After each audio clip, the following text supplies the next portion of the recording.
neoplásicos, la neoplasia ya saben que es una alteración en el proceso de diferenciación celular, en el cual se encuentran inmiscuidos desde cambios morfológicos hasta abolición de la funcionalidad. Lo mismo la tiroides, la neoplasia van a venir con alteraciones morfofuncionales. Eso quiere decir que algunos de esos tumores pueden desencadenar un proceso anormalizado de liberación de hormona tiroidea, u otros pueden ser de liberación nula. Solamente un proceso de desarrollo tumoral únicamente. ¿Ya? Entonces, hay ciertas características que nos van a poder indicar que hay lesiones neoplásicas frente a procesos benignos, porque también se puede presentar obviamente procesos benignos. Es una glándula con potencial mitótico, en el cual se puede llevar a cabo hiperplasia y hipertrofia, ¿no? Hemos visto en el bocio multilobular, ¿no es cierto? Se produce hiperplasia, folicular y porosidad, además de otros tejidos.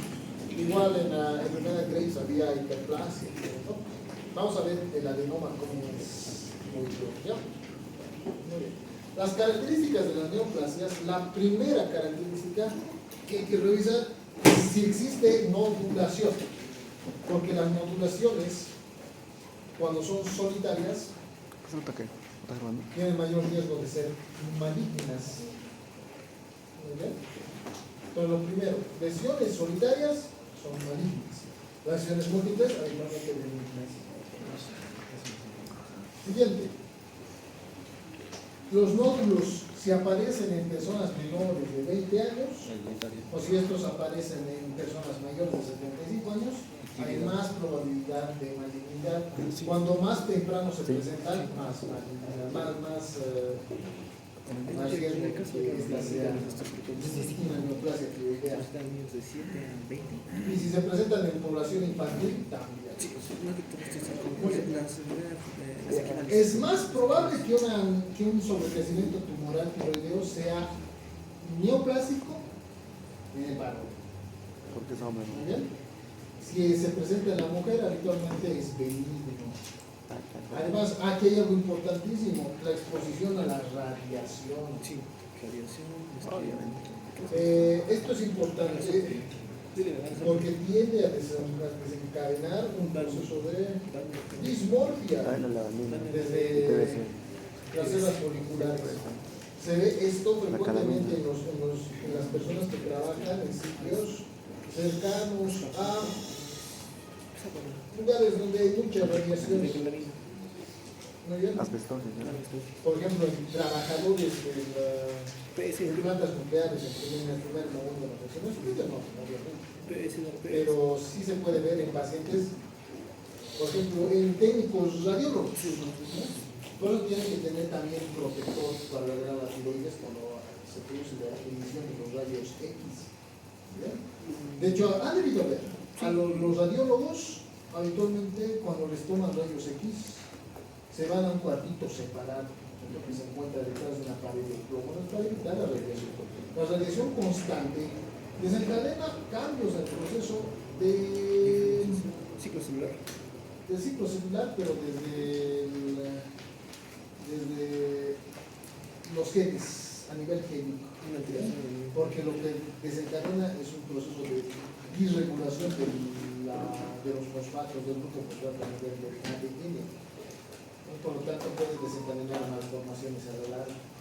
Después, nódulos con captación de hierro radioactivo, los nódulos calientes, tienen mayor probabilidad de ser benignos. ¿Por qué? Cuando son funcionales, actualmente son benignos. Ahora, si se presenta un tumor sin reacción hacia el hierro radioactivo, habitualmente estos solamente son neoplásicos. Y en el caso del lóbulo tibio, los lóbulos tibios, esto habitualmente se presenta en la enfermedad de Graves, pero no son únicos, son en ambos lóbulos. No tienen tanta asociación hacia Mario. Bien, entonces estos son parámetros que tenemos que estudiar. En el examen, si les coloco alguna de estas características, van a pensar en un carcinoma. Paciente de 75 años, por ejemplo, si los coloco en un caso clínico, que tiene nódulo solitario, es de sexo masculino, que ha tenido exposición a... es un médico radiólogo. Van a pensar que es maligno su proceso tumoral. Probablemente, porque tiene muchos factores que están asociados a esto. Muy bien. Los adenomas son procesos básicamente hiperplásicos. Por eso se consideran neoplasias benignas.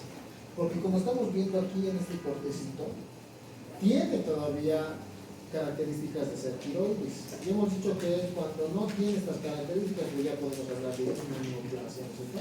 Tiene coloide, tiene folículo, tiene estroma.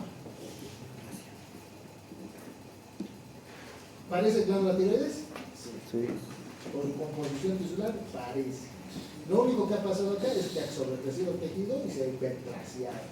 De hecho, aquí estamos viendo cómo era este tumorcito. Se ha encapsulado y todo, estaba bien delimitado, ha formado coloide, ha formado celularidad. ¿Ya? En algunos casos, en todos los casos se forman coloides, se forman células foliculares, pero no en todos los casos son funcionales. Algunos de ellos solamente tienen coloide sin hormona tiroidea, pero otros pueden ser hiperfuncionales. Una causa también asociada hacia el hipertiroidismo primario, recuerden que era el adenoma secretor, el adenoma hiperfuncional, pero también eso quiere decir que hay adenomas sin función. Lo más frecuente es que sean adenomas hipofuncionantes. Esto se debe precisamente a una mutación en el que la diferenciación celular, que es el TSHR, muta el receptor para hormona tiroestimulante, esta reproducción. Entonces, cuando muta este receptor, hay mayor proliferación de la celularidad. De eso hemos dicho que depende del ciclo celular. Ahora, los carcinomas.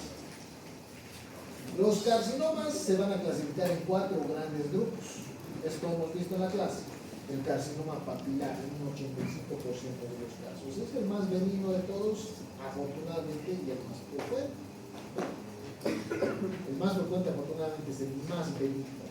Tenemos el carcinoma folicular, que se presenta en un 5 a 15%. El carcinoma anaplásico indiferenciado, que es el menos frecuente, afortunadamente, porque es el más grave, es el más metastizante, es el que prolifera con mayor intensidad, que es menor del 5%, y el carcinoma medular, que era derivado de las células C, ¿recuerdan? De las células paratónicas.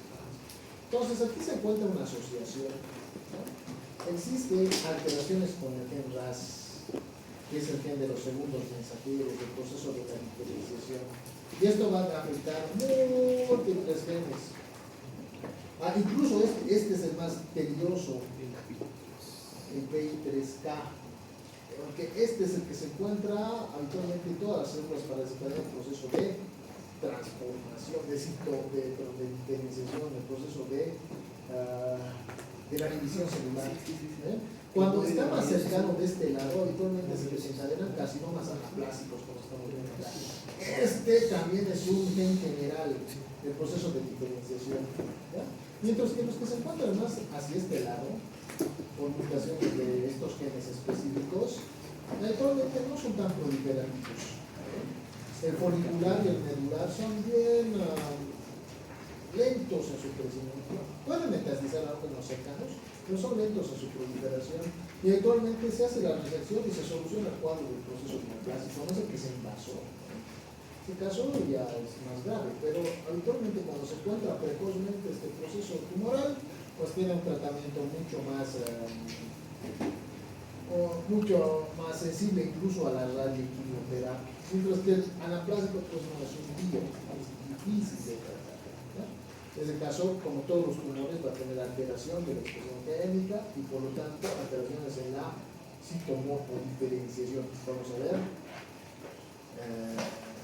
anormalidades morfológicas. Leucitosis. Carcinoma papilar. Este es el más benigno de todos.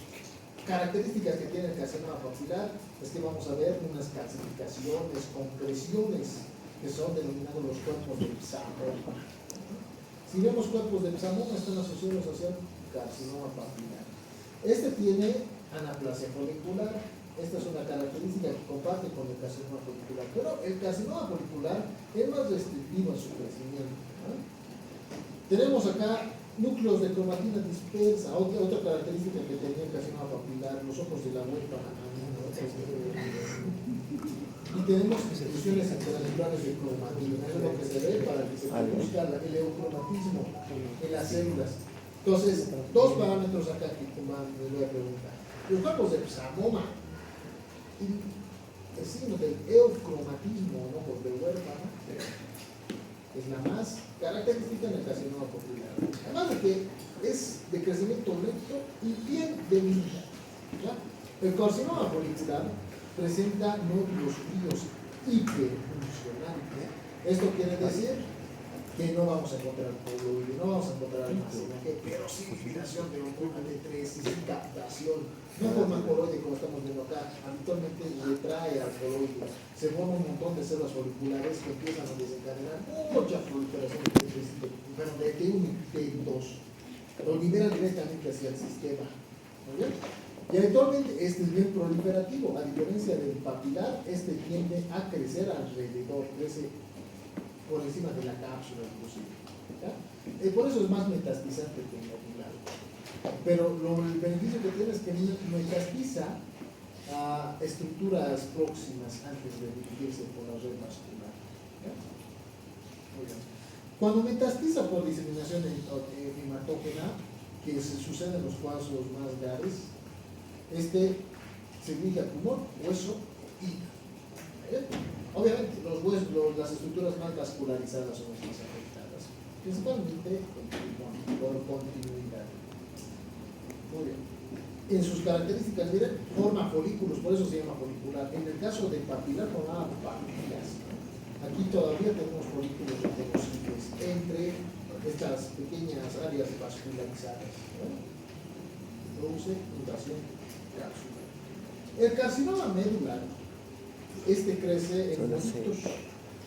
Podemos ver aquí células poligonales con gran depósito de amiloide. Miren, aquí está el depósito de amiloide del carcinoma folicular.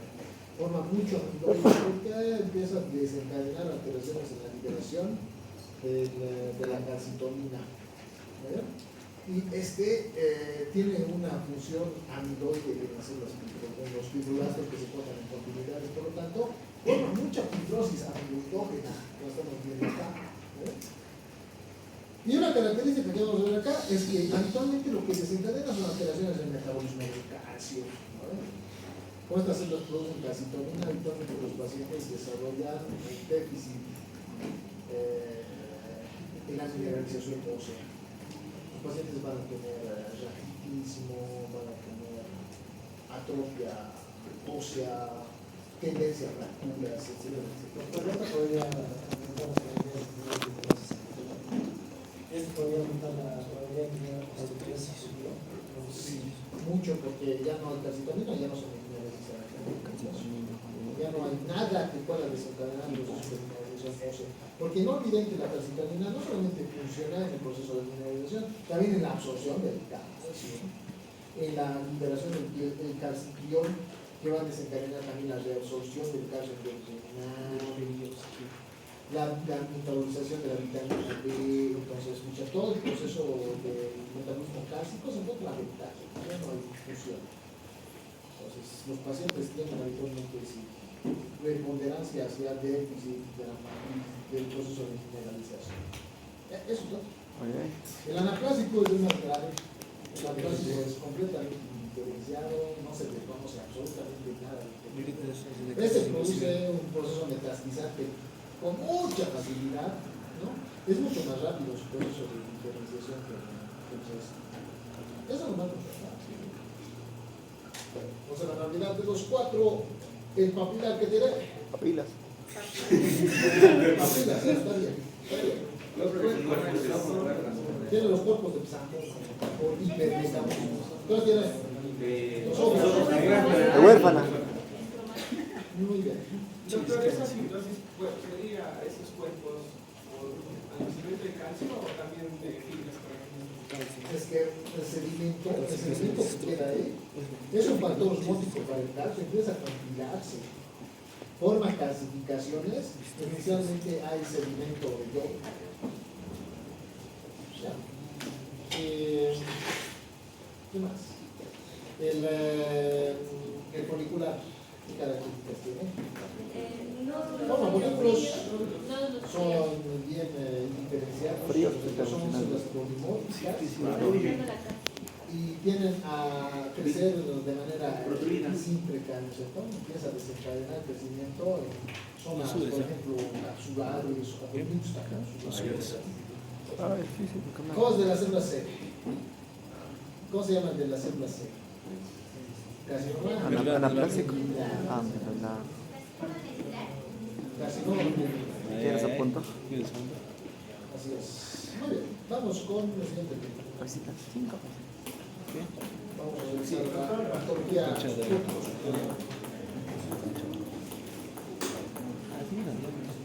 ¿Ya? ¿Qué? Tira ya.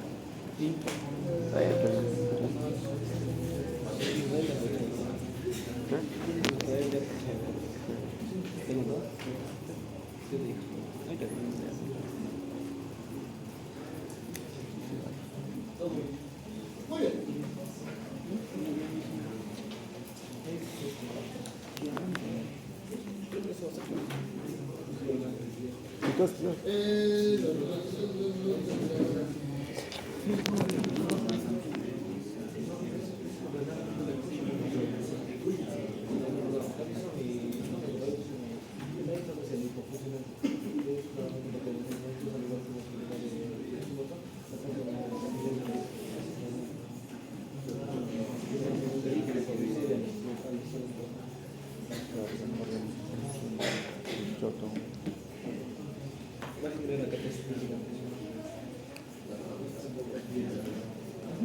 Doctor, ¿la de Addison sí o sí tiene que ser inmunitaria? ¿Cómo? La de Addison sí o sí tiene que ser inmunitaria, puede ser protestosa. Puede ser por Sí, puede ser la más secundaria. frecuente es la autoinmune, pero puede ser secundaria. por tuberculosis. Ah, sí, ¿verdad? O secundaria. Siempre y cuando se cumpla lo que es hipofusión. Hipofusión tiene que haber sido. Es un síndrome clínico, no es un síndrome, no es una enfermedad como tal, es un síndrome. Entonces, hay muchas patologías y impedimentos dentro de la hipofusión. El da una punta más. Doctor, si se detecta un carcinoma dentro de la glándula tiroides como tal, no es muy grande, se lo puede hacer una restricción parcial de, por ejemplo, de un solo lóbulo en vez de toda la glándula, o sí o sí se tiene que hacer a toda la glándula, en el caso de que sea carcinoma. Carcinoma, no, hay que hacer resección de un lóbulo. Es preservador inicialmente. Pero se tiene que hacer biopsia alrededor de 36 puntos aleatorios dentro de la glándula. Se hace biopsia, punción de aguja, por lo menos 56. Doctor, en ninguna adrenectomía bilateral se consideraría como síndrome de Addison o ¿Cómo? en una adrenectomía bilateral se consideraría como síndrome de Addison o otra categoría. Con una adenectomía bilateral. En la adenectomía ya no se adenectomía ya no hay ninguna patología. Directamente ya no hay liberación de corticoides. En caso de una persona más se va a correr todo lo que tiene allá. ¿No? Sí, es una persona No sería Addison, pero sí sería causa de hipoaldosterona, pero de hipocortisolismo. Es otro ente.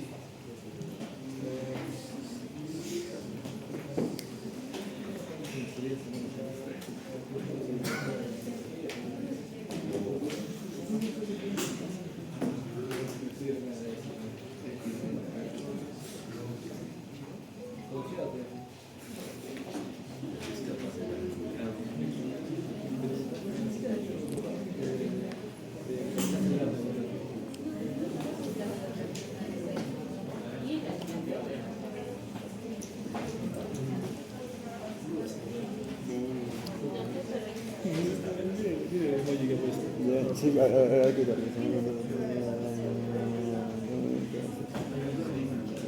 A ver, quiero saber por aquí hay estudiantes. Pero ¿es este? Es escrito todo. Muy bien.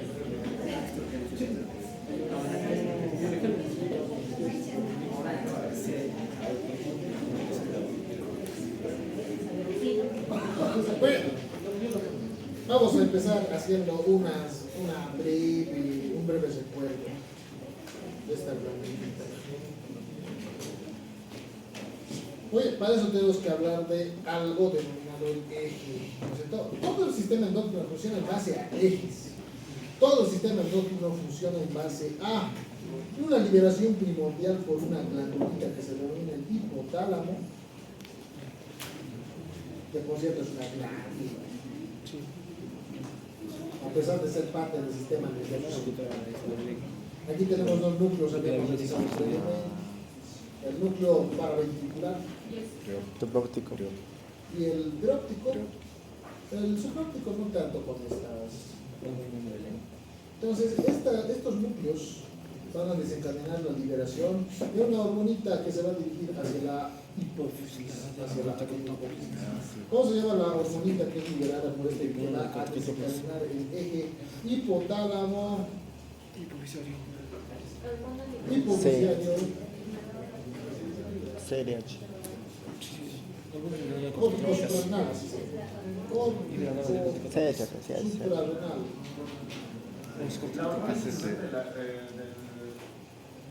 Del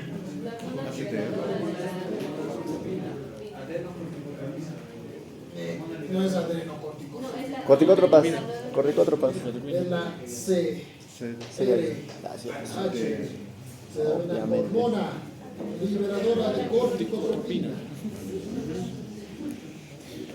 Cada vez que vean R es hipotalámico. Obviamente. Necesita liberación. Esta va a desencadenar una acción. Va a activar a un grupo celular a nivel de la adenohipófisis que se denominan las células cromófilas, Corticótropas. No. basófilas, ¿Qué son corticótropas? adrenocorticotropas.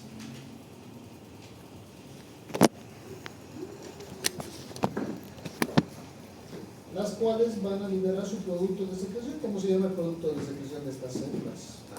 ¿Cómo la estimulan? Es ACTH, o también denominada hormona adrenocorticotropina. Eso quiere decir. Esta se va a dirigir a estimular a una glandulita, que es la glándula suprarrenal, pero no estimula toda, estimula solamente a la corteza, por eso se llama adrenocórtico suprarrenal esta glándula, ¿no? La glándula suprarrenal tiene dos partes, la médula y la corteza. Esta solamente va a estimular a la corteza suprarrenal. Acá tenemos una serie de células que se van a denominar los espongiocitos. ¿Pon qué? Los espongiocitos son células endócrinas, células del parénquima endocrino a nivel de la corteza suprarrenal, las cuales se van a encontrar distribuidas en tres capas funcionales. Hay aquí tres capitas. La primera capita se denomina la capa glomerular, zona glomerular. Fascicular. Tenemos la zona fascicular, La reticular. y la forma de red, Cada una de estas, no es en balde que se explica, tiene la preponderancia de la liberación de ciertos factores hormonales. La zona glomerular, los espongiocitos de la célula glomerular, ¿qué sintetizan? Mineralocorticoides.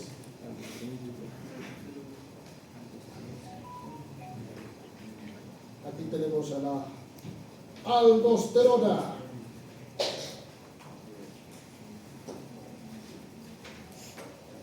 Tenemos a lo liberado por la zona fascicular, que es el 75% de todas las glucocorticoides.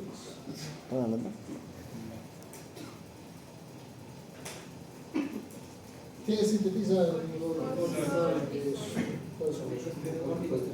el cortisol? funciona chiquitita, pero tiene poca función. Tiene poca función, la corticosterona.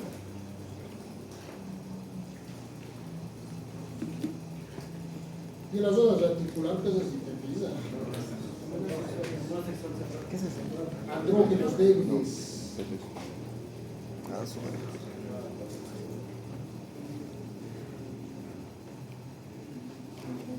Aquí tenemos todos la deshidroepiandrosterona DHA y la androstenediona.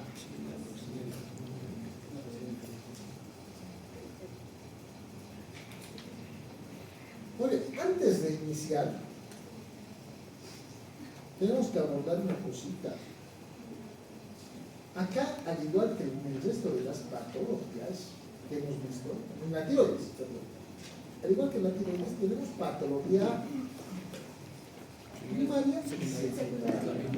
Cuando se encuentra la lesión acá, ¿cómo se denomina? ¿Primaria o secundaria? Primaria. ¿Acá es? Primaria. Muy bien, primaria. Cuando se encuentra la lesión de la hipófisis secundaria. Hay patología terciaria también. Muy raro, solo por traumatismo. Únicamente por traumatismo, pérdida o cirugía, radioterapia, etc. Ahora, ese es el primer punto que quiero tratar, ¿no? Cuando la lesión se encuentra acá, es primaria. Entonces la lesión se encuentra acá, es secundaria. Siguiente punto. No todas las hormonas son patológicas. Hay algunas en las cuales su estimulación y inhibición sí traen patología.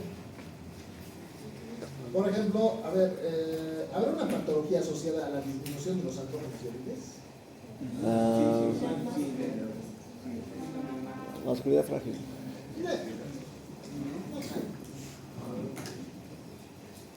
La baja no produce patología.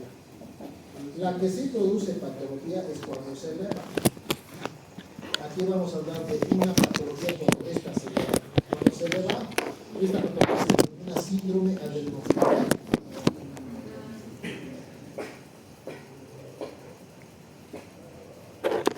¿Ya? Muy bien. Cuando baja, luego. ¿Ya? Hay otras, por ejemplo, las gónadas van a cumplir la función de compensar la pérdida de la función de la zona reticular. La testosterona más bien, vamos a ver después, ¿cuál ¿por qué el síndrome adrenogenital afecta incluso al varón? Vamos a ver. El cortisol, ¿habrá una patología derivada del déficit de cortisol? ¿Cuál? No. Hipersen. Para el aumento sí, para la disminución no. Para el aumento sí, tiene nombre y todo, ¿no? Es el síndrome de Cushing. De Cushing. O también la enfermedad de Cushing. La enfermedad de Cushing, por si acaso, aquí se produce la enfermedad de Cushing. Eso van a poder diferenciar después. La enfermedad de Cushing es por adenoma, es el más frecuente, es el trastorno más frecuente que se produce por adenoma inicial. Síndrome de Cushing. Y cuando hay poca aldosterona, habrá una patología. Hipoaldosteronismo. La disminución de la aldosterona tendrá un efecto funcional. Sí.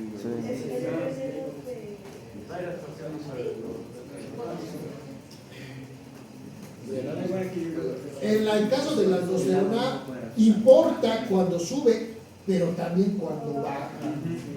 En este caso sí, porque no se olvide cuál es la función de la aldosterona. Aumenta la reabsorción. La función de la aldosterona, ¿qué hace? Aumenta la reabsorción. Retención de sodio, Y ponen de agua. potasio, Y de potasio. Excreción de potasio. retención de potasio. Y por lo tanto, reabsorción de agua. Logitech. Es un recomponedor, se compone. La bulimia. La bulimia. ¿No? Entonces, cuando hay baja, Aumenta. aquí se va a denominar Activa los canales ENAC.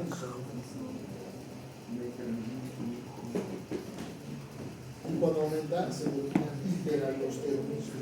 Wow. Ya, pichito, tranquilo, ¿Qué tranquilo. he dicho? El paciente va a tener hipertensión arterial y necesitaba tener hipertensión arterial. Entonces sí va a tener efecto funcional. ¿Está claro hasta acá? Esos son los síntomas que vamos a revisar en el video. En el hiperaldosteronismo también podría recibir el nombre de síndrome de Cohen. Síndrome de Cohen, sí. Pero solamente un caso. Vamos a ver si a qué se refiere el síndrome de Cohen.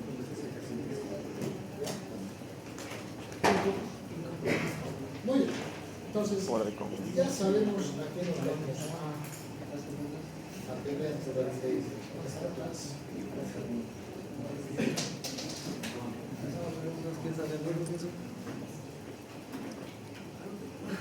Muy bien, acá estamos viendo la imagen. Así se ve la glándula suprarrenal. La glándula suprarrenal tiene dos partes, como podremos ver acá. La corteza, que tiene tres zonas. Esta zona que tiene forma de globitos de ovillos se llama glomerular, ahí se sintetiza la nostenona. ¿Cómo? ¿Granulomatosa también? No, glomerular, no es granular. Granulosa es del sistema nervioso. Muy bien, entonces en la primera zona se producen los mineralocorticoides, esa es la zona más chiquita. El 15% de la glándula se encuentra distribuida acá. La zona más gruesa, 75% de la glándula, es la zona T. Esta va a ser la zona fascicular, donde se ponen los córticos, el corticosteroide más importante, el corticoide denominado cortisol. Y en esta zona pequeña también, unos un 15% aproximadamente de la corteza suprarrenal, vamos a tener la liberación de los acrómenos débiles. Algo importante que quiero decir es que estas dos zonas, la zona fascicular y la reticular, están muy relacionadas, muy interrelacionadas. Eventualmente lo que afecta a una, afecta a la otra también. Vamos a ver en el síndrome de Cushing. El síndrome de Cushing no solamente viene con obesidad, no solamente viene con hipertensión, también viene con síndrome adrenogenital. Actualmente la hiperproducción de ACTH en la enfermedad de Cushing produce hiperactivación de las tres capas. ¿Bien? Y esta capa, última capita que estamos viendo acá, es una zona bien vascularizada, en la cual vemos células neuronales y células de la glia, vemos células espectaculares, estamos viendo acá, y unas células bien hiperpigmentadas como estas, que se van a denominar las células cromatines, donde se va a producir pues, la proteína más importante de la glándula suprarrenal. De hecho, tiene nombre gracias a eso, adrenalina. Ahí se utiliza la adrenalina y la noradrenalina, principalmente adrenalina. El 80%. Bueno, Doctor, ¿es lo mismo decir epinefrina y norepinefrina? Sí. ¿O serían no, es lo mismo, es lo mismo. Epinefrina es igual, Norepinefrina. por encima del riñón. Doctor, ¿dentro de la glándula las neuronas que llegan están mielinizadas o ya no tienen la Las células que llegan hasta acá Sí. son mielinizadas. Están mielinizadas. Solamente que las células cromatines son células, son neuronas, pero sin proyecciones de aquí se produce una liberación constante de adrenalina para que esto pueda tener cierto grado de función a nivel de algunas estructuras afines, ¿no? También se libera por vía vascular, así que tiene capacidad de estimulación de todas las células con receptores simpáticos. Bien, entonces, como les he dicho, vamos a abordar la hiperfunción inicial. ¿Cuáles patologías se van a desencadenar con el aumento? El hipercortisolismo, el hiperaldosteronismo también como enfermedad, y los síndromes adrenogenitales con proliferación de la aldosteroniana y la deshidroxiapatita. La primera, síndrome de Cushing. La síndrome de Cushing es una patología que puede ser primaria o secundaria. Pero pregunta al examen. En este órgano es el único del sistema endocrino en el cual la secundaria es la más frecuente. La causa intrínseca más frecuente, y va a estar en su examen, es el adenoma hipofisiario hipersecretor de ACTH. ¿Puede repetir? Claro que sí.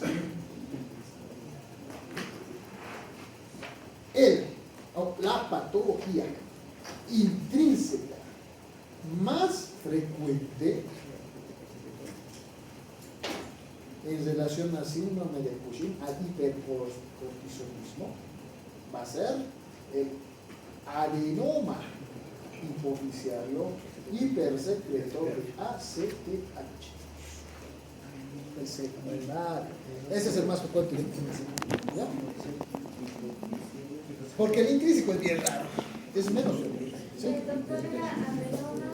Hipofisiario, hipersecretor y adrenocórtico-tropinado. Eso es pregunta de examen. ¿Qué número? ¿No sabe cuántas veces he puesto esa pregunta?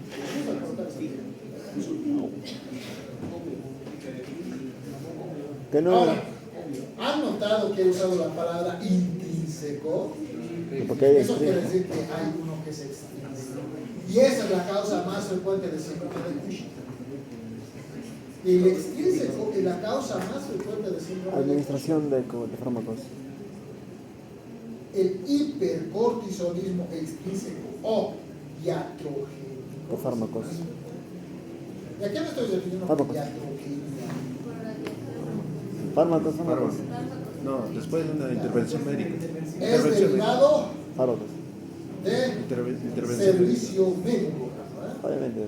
Es algo que no debería presentarse. No se busca que el paciente tenga síndrome de Cushing, pero es un efecto colateral de la administración de unos fármacos que se llaman los corticosteroides exógenos. ¿Muy bien? Cuando ustedes van a la farmacia, están con gripe, ¿no es cierto? El farmacéutico habitualmente les dice, ya te pincha. ¿Qué creen que les pincha? Para corticoides, pues.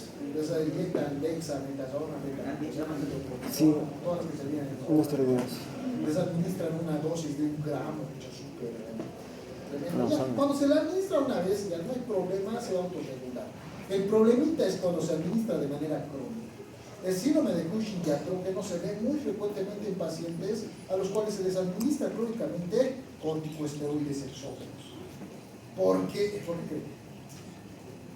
¿Cómo? ¿Ah? Suavecito.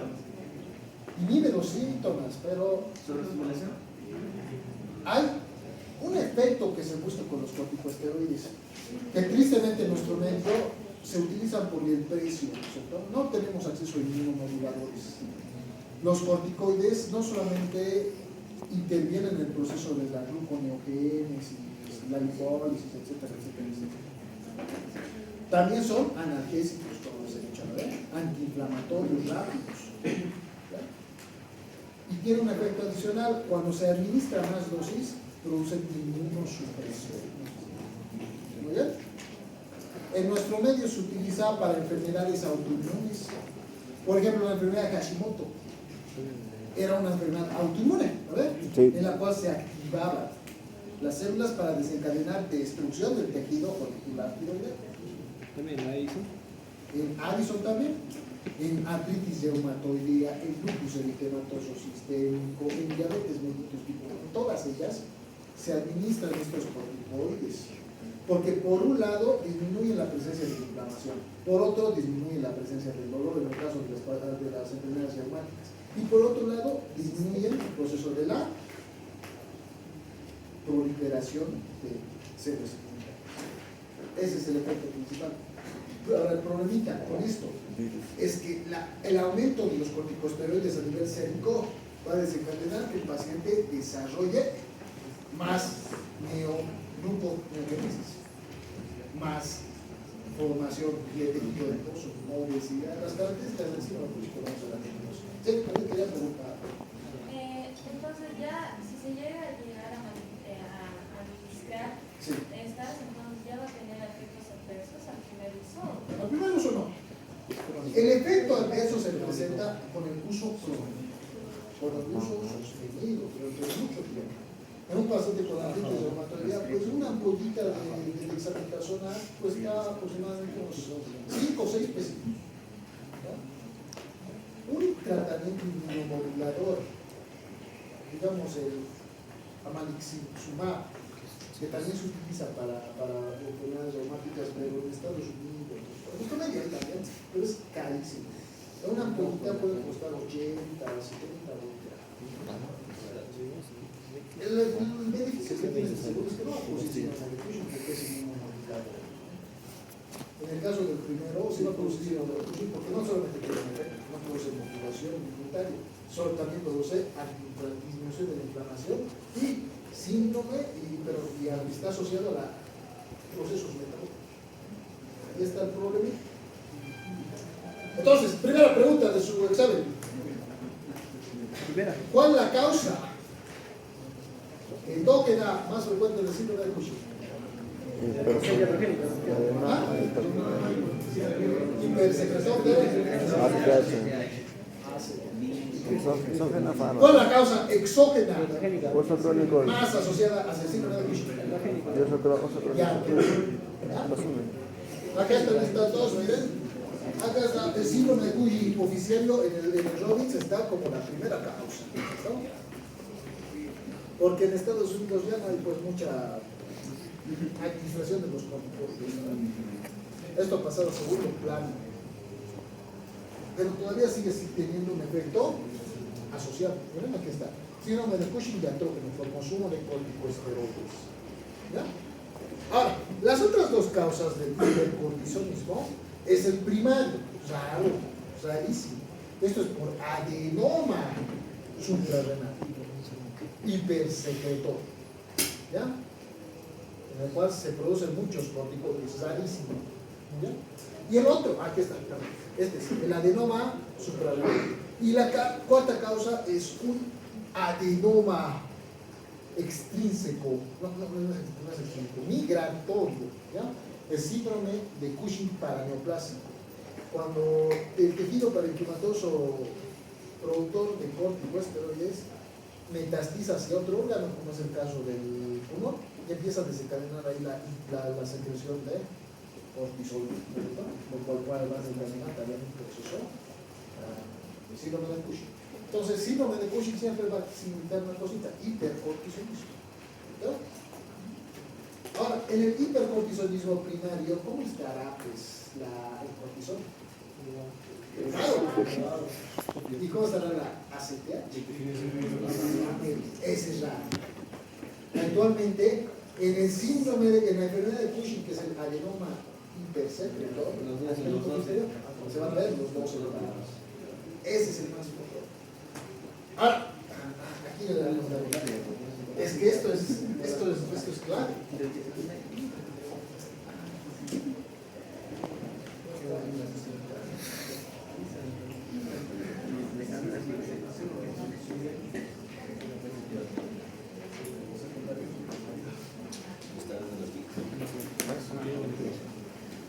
Doctor, tenía entendido que la hormona del estrés puede ser el cortisol. También en procesos en los cuales las personas están muy estresadas, se puede desencadenar lo que es el síndrome de Cushing. Personas estresadas, sí. Se puede desarrollar síndrome de Cushing por el estrés constante. Sí. ¿Te estresas? Yo no. No, tampoco. Sí. ¿Es el mismo daño de inmunosupresión si es que se toma de vía oral que de forma tópica o en crema o ungüento? No, en crema y en ungüento pues tienen menor biodisponibilidad, no se distribuyen. Entonces solamente tiene efecto en la zona donde se ha administrado. El riesgo se encuentra en la administración parenteral y oral. Ahora, hablaremos. El síndrome de Cushing primario, causa adenoma secretor, adenoma córtico suprarrenal,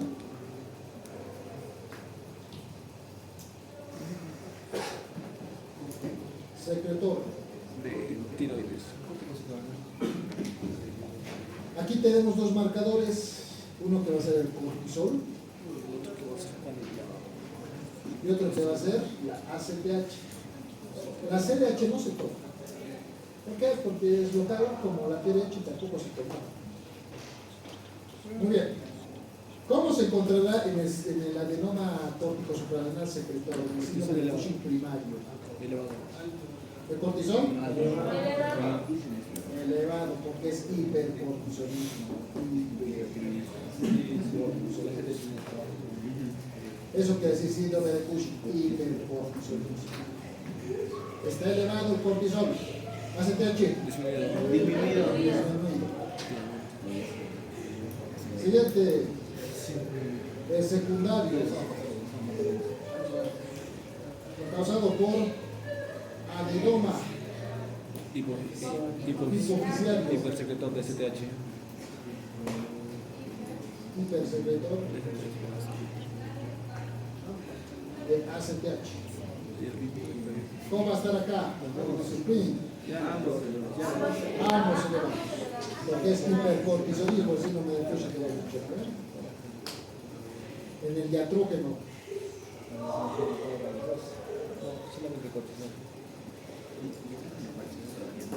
¿Cómo se ve en el diatrógeno? Doctor, ¿a qué se refiere con diatrógeno? El diatrógeno es el medicamentos. ¿Es el roque? Cortisol elevado y ACTH. Cortisol siempre tiene que estar elevado. Y ACTH disminuido. Y ACTH. Disminuido. Acá es, pero este es un punto importante. ¿O normal? El ACTH está muy disminuido. Voy a colocar. Demasiado disminuido hasta el punto de que ya no se produce. ¿Ya? Porque esto pasa, ¿no? Aquí hemos visto de nuestro eje. ¿Quién es el retroalimentador negativo? No es el alcohol, la aldosterona. Acá el retroalimentador positivo es el cortisol.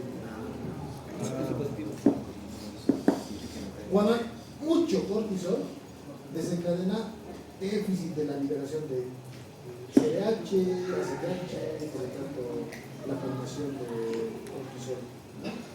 Entonces eso es importante. A tal punto el diatrógeno es la disminución que produce atrofia cortical. Atrofia de la corteza. ¿Cómo será el síndrome metastásico?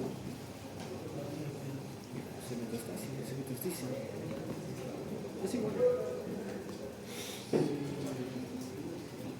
Es igual. ¿Cómo será? Cortisol elevado, ACTH bajo. Siempre Cushing quiere decir elevado. Y ACTH bajo. ¿Y ACTH?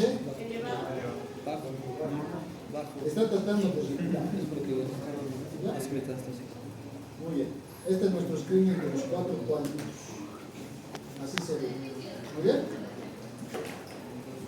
Ahora, una vez encontrado esto, vamos a revisar cómo está. De contra. ¿Qué? ¿Qué? Muy bien. La enfermedad primaria es hipotalámica, microadenoma intracerebral hipersecretor es el más frecuente. La ectópica es habitualmente producida por un carcinoma microcítico pulmonar con parénquima córtico suprarrenal asociado. Y las neoplasias córtico suprarrenales primarias son las más raras. Estas son las únicas en las cuales vamos a ver ACTH. En la mayor parte de ellos es hipersecretor. Ahora, ¿qué cambios vamos a ver acá? Esto es interesante. Uno, se ve una hipertrofia de los esponjocitos, en los cuales empiezan a llenarse de vacuolas. Este se denomina el cambio yarino de Krug. ¿Ya? Siguiente. Se hipertrofia. Se hipertrofian y se llenan de una vacuola. El cambio yarino de Krug. ¿Cuándo sucede eso? ¿En qué creen? ¿En el primario, en el secundario o en el diatrógeno? Primario. O en el paraneoplásico. Esto es en el secundario. ¿Ya? Es característica del secundario, o sea, del adenoma hipersecretor. Al producir más ACTH, estimula estimula pues a los esponjosos para que empiecen a cambiar su celularidad. ¿Muy bien? Ahora, esto que estamos viendo acá, la atrofia cortical, vean, así es una glándula suprarrenal normal. Cuando se atrofia, porque se resulta un 4 causas: primario, secundario, iatrógeno o síndrome paraneoplásico.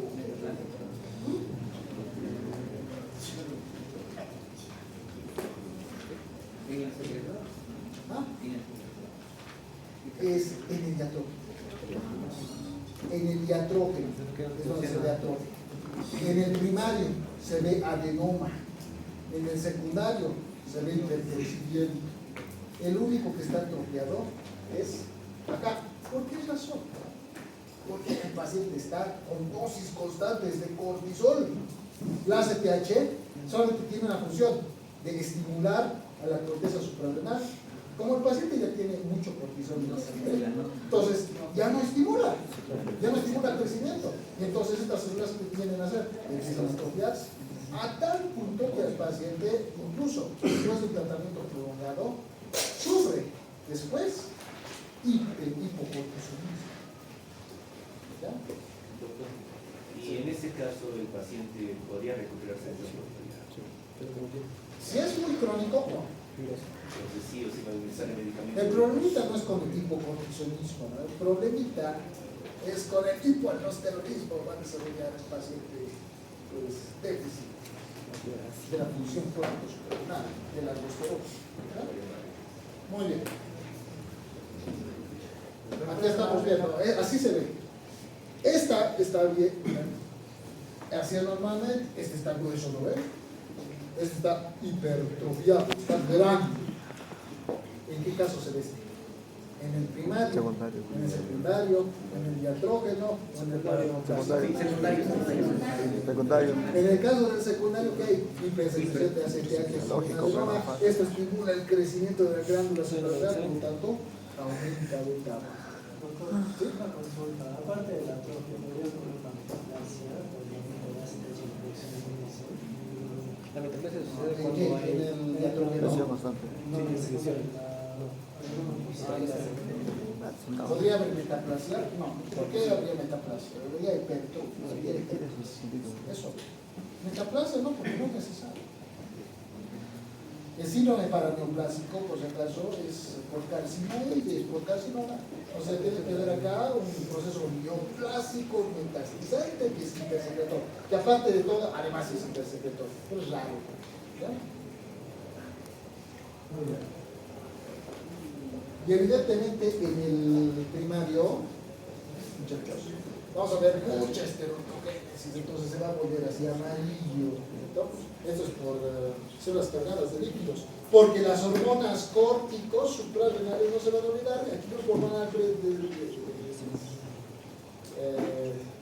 ¿de qué grupo hormonal son parte?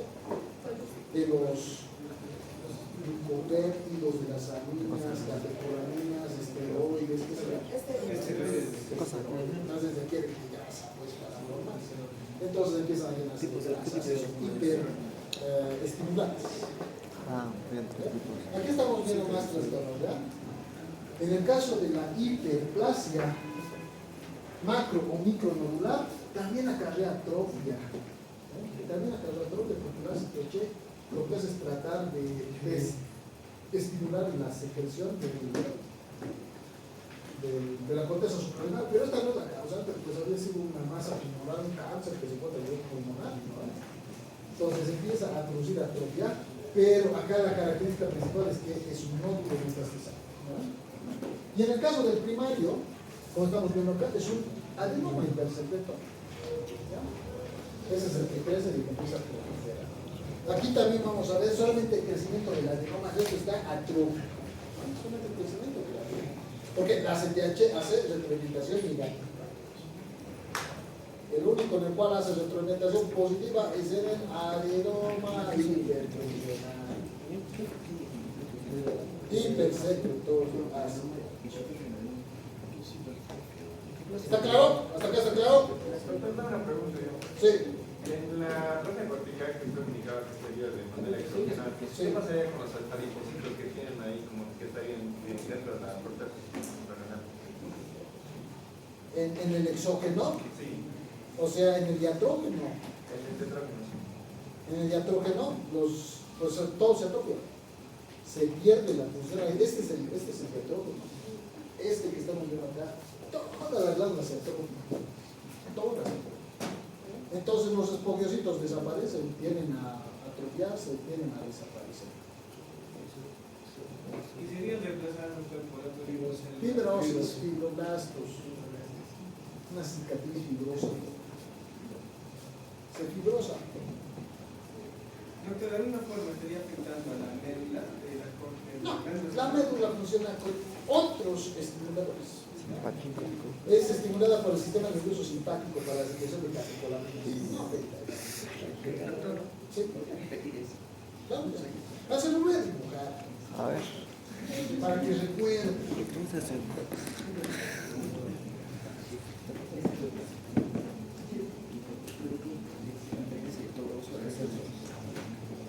Muy bien. Síndrome de Cushing por adenoma córtico suprarrenal hipersecretor. Acá lo que se produce es esto. Ya, aquí voy a dibujar la médula. Acá está la médula, no está afectada la médula. Acá lo que vamos a ver es que hay sobresecreción. ¿De qué? Ah, no, perdón. Este primero. Lo mismo de para. Primero quiero dibujar este porque así nos vamos a dar cuenta. Ya la médula no hay afección. Acá, ¿qué hay?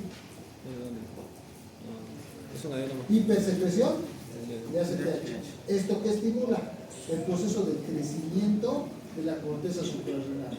Entonces, si la glandulita era de determinado tamaño, no sé qué voy a dibujar, la glándula suprarrenal, por si acaso, la pared de la corteza suprarrenal mide aproximadamente hasta unos 5 milímetros. ¿Ya? Cuando hay sobreproducción de ACTH, aquí ACTH llega y estimula en el hipoficiario, ¿qué habrá? Proliferación, crecimiento, esto crece, se hipertrofia. ¿Vale? Entonces aquí hay hipertrofia córtico suprarrenal, acá hay hipertrofia. ¿Está claro, verdad? Aquí la ACTH estimula la secreción, la diferenciación de los espongiositos. Entonces se produce hipertrofia de la glándula. Ahora, en el síndrome de Cushing, ¿qué está produciéndose acá? En el síndrome de Cushing primario. Acá se produce atrofia de la corteza. Atrofia de la corteza está pequeña. A excepción de una parte. Una adenoma secretor. Esto es lo que está produciendo el cortisol. El cortisol está retroalimentando, pues. Está regresando y está desencadenando que la ACTH baje. Entonces aquí el problemita es una adenoma. Eso es lo que vamos a ver. Ahora, en el caso del diatrógeno, al paciente se le está administrando corticoides. Entonces tiene corticoides, altos corticoides, tiene corticoides por todos lados.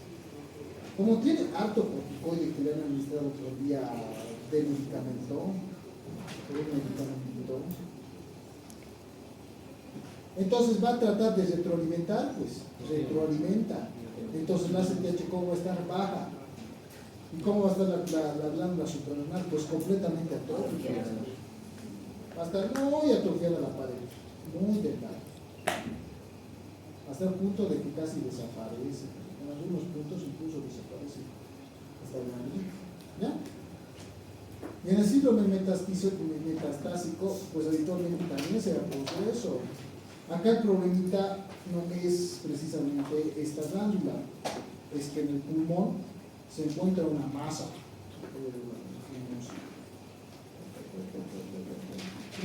un carcinoma hipersecretor de ACTH, este está produciendo alto cortisol. Produce cortisol. O produce ACTH. Ahí también los productores de STH. ¿Y esto qué va a desencadenar? Que nuestra granulita también sea atrófica. Es atrófica en casi todos los aspectos, a excepción de dos. En el adenoma tiene un tumor, y en el adenoma hipoficiario persecutor, aquí hay hipertrofia. Es el único en el que hay hipertrofia. Esa es la explicación de por qué tiene estas características. ¿Ya? Por eso cuando veamos estas imágenes vamos a decir, ¿no? Ahí estamos viendo el adenoma. ¿Ven? El adenoma. Aquí estamos viendo unas células similares a las células de corto, no son células de corto, ¿no? Son células hiperestimuladas, proliferativas, hiperplásicas, de un adenoma secretorio. En este caso estamos viendo que en el paraneoplásico, que la glándula está pero está atrófica. Hiperplasia y Acá está atrofiado, está bien chiquita, esta es la parte orbital, ha desaparecido. Y esto es a nivel pulmonar lo que se ve. Un proceso neoplásico, hipersecretorio. ¿Ya? Muy bien. Esa es la diferencia, muchachos. Doctor, Sí. en el caso del metastásico, ¿no tendría que estar la ACTH también elevada si también está produciendo? Es que está produciendo cortisol. Y cuando produce mucho cortisol, es retroalimentador negativo. Se produce hipercortisolismo, la hipófisis tiene que disminuir la producción. Y no afecta pues al cáncer. El cáncer no tiene receptores para esto, no le dice al cáncer, no le manda al cáncer, el cáncer sigue produciendo. Entonces lo único que puede mandar es glándula suprarrenal. Y la glándula suprarrenal no está produciendo nada. Entonces la que paga las consecuencias, la que se atrofia. Así es. Sí. Hasta aquí no he entendido por qué ella atrofia. Ya. Yo te enseño, papito. A ver, ¿por qué hay atrofia? Claro. Primer paso que vamos a tener. En el caso del adenoma hipoficiario hipersecretor de ACTH, hay hipersecreción de ACTH y por eso es una patología secundaria. ¿Vale? Es secundaria. La ACTH, la función que tiene es estimular a los espongiocitos de la corteza suprarrenal. Entonces, cuando hay mucha secreción de ACTH, lo que va a existir no solamente es hipersecreción de cortisol, va a haber hiperproliferación de células. Se produce hiperplasia e hipertrofia. Con el cambio de ángulo de Cook, eso quiere decir que hay hipertrofia celular. ¿Vale? Hay células bien grandes, bien voluminosas, llenas de esteroides. Entonces empieza a crecer. Eso se ve en la secundaria. La única que produce hipertrofia de la glándula. En el resto de los casos, la ACTH disminuye, como sucede acá. En el síndrome de Cushing primario, que es por adenoma hipersecretor, el adenoma no hace caso a la ACTH, sigue produciendo secreción de cortisol. La ACTH trata de disminuye bastante, de hecho, pero las únicas células que le hacen caso acá son las células normales que se encuentran en la corteza. Pues. Entonces se atrofia a nivel generalizado, a excepción de la masa tumoral, pues que está produciendo cortisol de manera desmesurada. El cortisol no se tiene que liberar todo el tiempo. El cortisol se libera bajo ciertas situaciones. Esa es la causa de la primaria. Por eso aquí lo único que vamos a ver es un proceso tumoral, que es el único secretor de cortisol. En el caso del diatrógeno, se administra por medicamentito una gran cantidad de corticoides. Corticoides, retroalimentación negativa de la hipófisis. Entonces la hipófisis le dice que hay mucho cortisol, dejar de producir CTH. No produce CTH. No produce CTH, nadie estimula la corteza suprarrenal. A tal medida que se atrofia por completo la glándula. ¿Ya? Y en el cáncer metastásico también es lo mismo que el adenoma hiperfuncionante, no hace caso a CTH, el carcinoma hipersecretor. Entonces sigue produciendo cortisol, sigue produciendo cortisol, la CTH baja, y lo que desencadena en la glándula suprarrenal es que ya no produce corticoides, no produce ningún esteroide de la corteza. Esa es la causa. Entonces, tanto en el diatrógeno tanto en el diatrógeno como en el metastásico, vamos a ver, completa atrofia de la glándula suprarrenal. Y en el caso del primario, adenoma. Y en el caso del secundario, el único que tiene hipertrofia. Así es la explicación. Sí. ¿Por qué en síndrome de Cushing algunos pacientes presentan hipopotasemia? ¿Qué? Hiperpotasemia. Hiperpotasemia. ¿Por qué? ¿Por qué creen pues?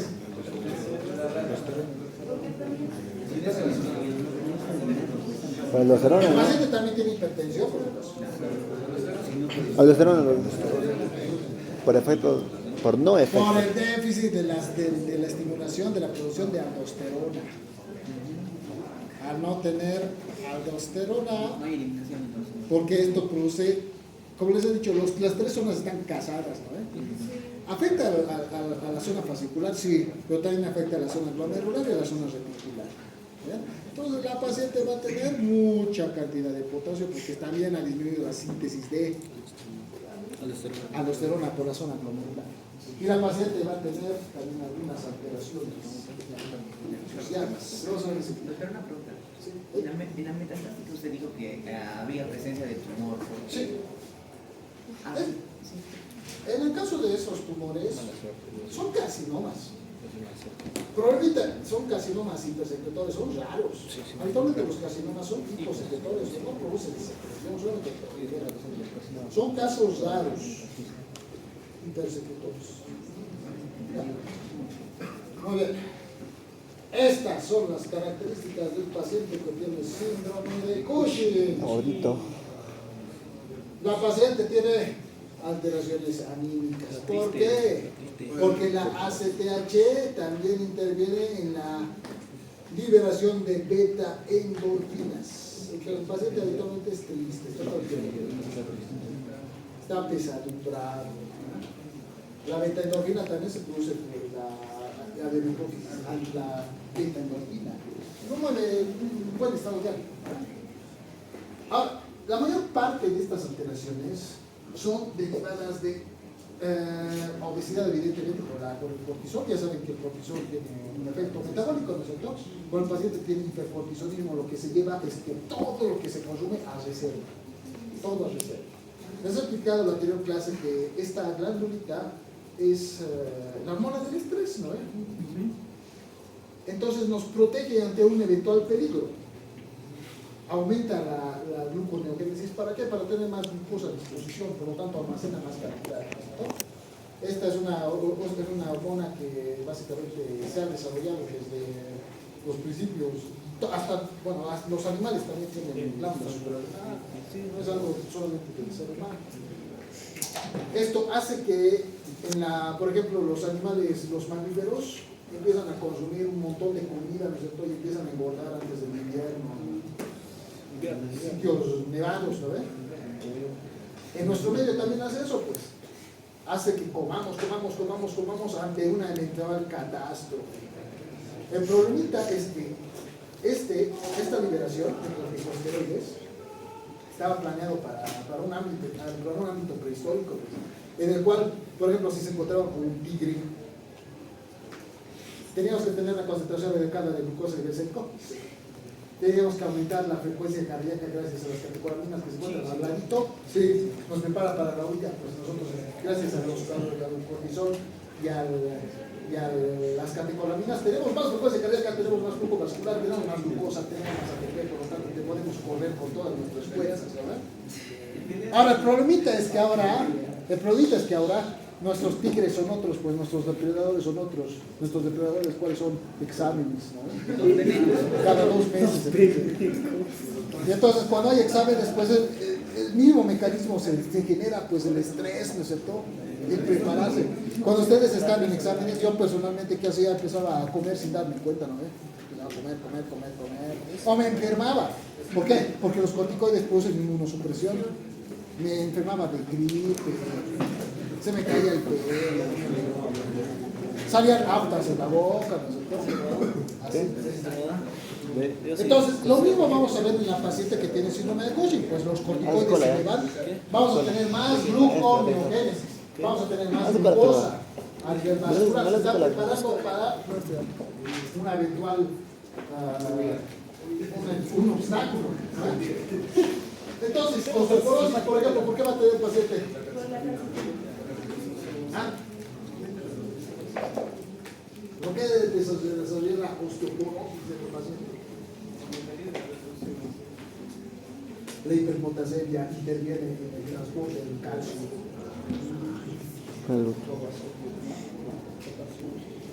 Hipertensión, ¿por qué tiene el paciente? Por el aumento de las catecolaminas aumenta el esfuerzo cardíaco. El aumento de las catecolaminas aumenta el esfuerzo cardíaco.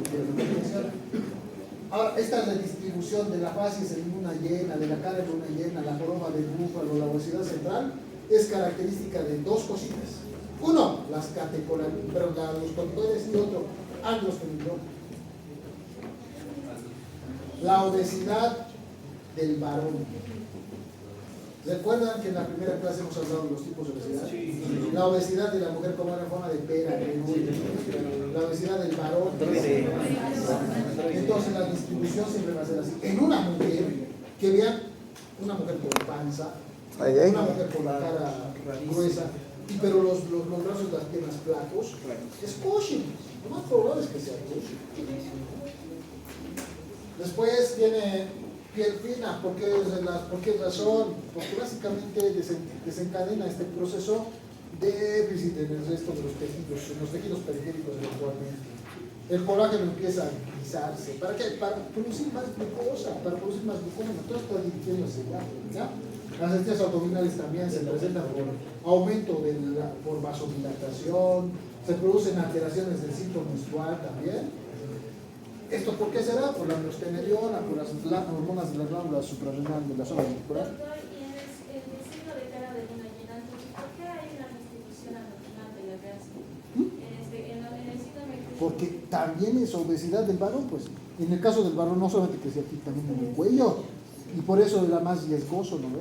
Entonces, cuando se ve la fase de luna llena, quiere decir que no hay cuello, pues. La cabeza es una sola grande, ¿no? Eso es por esa redistribución del varón. Amenorrea, porque la reticular está produciendo mucho ¿qué? DHA, androstenediona. Debilidad muscular, ¿por qué?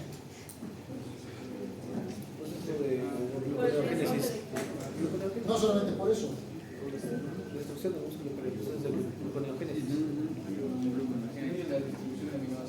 ¿No? Porque el glucógeno el glucógeno está sacando toda la glucosa del músculo el glucógeno del músculo para formar glucosa. Por eso el paciente tiene atrofia de los músculos. Va a tener hematoma, ya saben por qué función, básicamente es por una función hepática derivada de la hipertensión arterial. La hipertensión arterial que va a desencadenar la producción hepática de factores de coagulación. ¿Ya? Úlceras en la piel, ¿por qué? Porque los corticoides ya hemos dicho que son inmunosupresores. Entonces el paciente va a desarrollar úlceras graves y procesos infecciosos, predisposición a infecciones. ¿Sí? Igual por redistribución del varón. ¿Ya? Sí.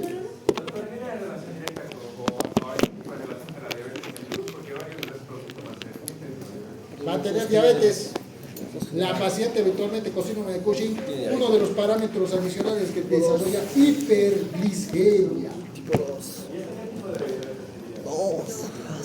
¿Hiperglicemia qué será? Es diabetes tipo 2. Es por... está asociado a diabetes, que quiere decir baja tolerancia. En este caso el paciente todavía no tiene diabetes, está asociado a diabetes, pero no quiere decir que está casado uno no está uno al lado del otro. Tiene hiperglicemia. Sí, eso sí. Pero no tiene diabetes. ¿Sí?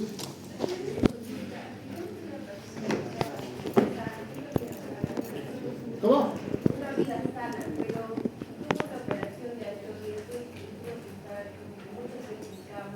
Sí. Por la disminución del metabolismo basal. ¿Qué?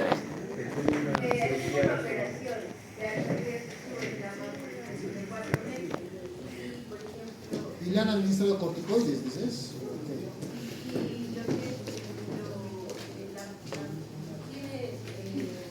¿Dónde ha sido la operación? Ya le agarró frío. Ah, ya. Está bien. El síndrome de Cushing es por liberación crónica de corticosteroides. Cortisol. Cuando la paciente tiene un trauma, evidentemente se va a liberar corticoides, ¿no? Sí, pero analgésicos. no es crónico por su liberación. Solamente mientras el proceso lesional se encuentra activo, se va a desencadenar liberación de corticoides. ¿Para qué? Para aumentar la cantidad de glucosa a nivel sérico y hacer que los tejidos pues tiendan a recuperarse mejor. Y también la tolerancia al dolor. Pero no es crónico. La liberación de los corticosteroides en un proceso, digamos, en una sepsis, en un traumatismo, en una cirugía grave, en una cirugía grande, va a producir sus funciones fisiológicas normales, de aumentar la glucosa, etcétera, etcétera, etcétera. Pero no se va a perpetuar en el tiempo. ¿Ya? No se perpetúa en el tiempo. Entonces no hay razón, no se produce el síndrome de Cushing habitualmente por un estrés, ¿cómo les puede decir? Intermitente. ¿Ya? Ahora, cuando ustedes están preocupados mucho tiempo, cuando están muy estresados, sí se puede desarrollar síndrome de Cushing por si acaso. En ese caso, el síndrome de Cushing, ¿a cuál de los 4 grupos pertenecerá? ¿Será primario, será secundario, será iatrógeno o será paraneoplasia? Primario. Primario. Secundario. ¿Por qué? Esa es hay más preponderancia al desarrollo del adenoma. Muy raro, pero no. Secundario. Son estrías rojizas. Son estrías porque están llenas de sangre. Son estrías anteriores. Sí. Dile. Ya está, dile. Las estrías del síndrome de Cushing son rojas. Más fuerte. ¿Cómo? Ya sí, cabrón, pero o sangre venosa. Las estrías que nosotros conocemos, ¿qué son? Son sobrecrecimientos, pero sin vasculatura, pues no hay sangre. mucha rascan. Son sobrecrecimientos que ya se han drenado. Como este es un trastorno más agudo, pues se va a desencadenar todavía congestión. Sí. Cushingóides se utiliza para síndromes similares al síndrome de Cushing. Cushingóides. Mira el huevo, ¿no puedo ir? No, o sea, está asociado, pero no es causa. Hay mayor preponderancia al desarrollo del carcinoma, adenoma hipoficial persecutor. No, tal. Ya, doctorcito, niño. Sí.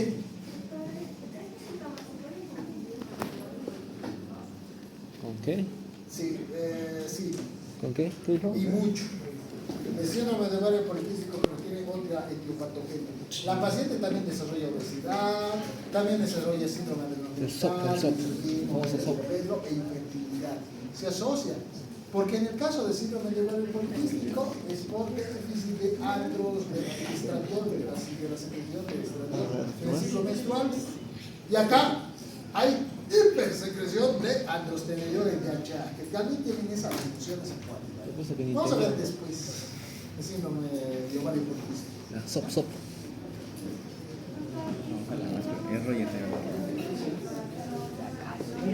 ¿Cómo?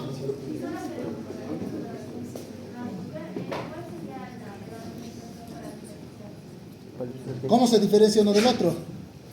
Laboratorios, pues. ¿Cómo? Tiene una clínica similar. Ahora, en ambos casos, ¿qué vas a solicitar? Laboratorios, vas a solicitar química sanguínea, corticoides, si estás pensando en síndrome de Cushing, y también vas a pedir concentraciones de gonadotropinas y estradiol, si estás pensando en síndrome de ovario poliquístico. Eso te va a dar el diagnóstico. Sí. Ecografía también, pero esa es que es operador dependiente.